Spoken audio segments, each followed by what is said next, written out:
எடுத்துட்டு போலாம். இனிமேல் நீங்க உணவுக்காக கஷ்டப்பட வேண்டிய எந்த அவசியமும் இல்லை. குருவி, நீ உருவத்துல ரொம்ப சின்னதா இருந்தாலும் உன் மனசு ரொம்ப பெருசு.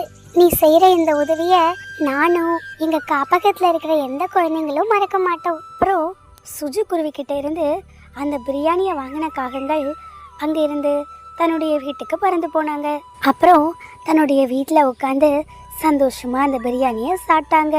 ஆஹா, இனிமேல் நமக்கு எந்த கவலையும் இல்லை. இந்த காட்டுல ஒரு குருவி நம்ம கிட்ட வசமா சிக்கிக்கிச்சு.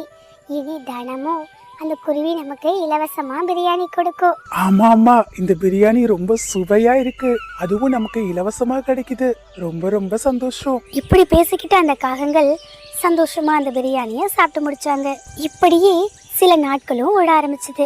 ஒரு நாள் வழக்கம் போல சுஜி பிரியாணி செய்யும் போது காட்டுல பயங்கரமா மழை பெஞ்சது. சுஜி அது எதையும் பொருட்படுத்த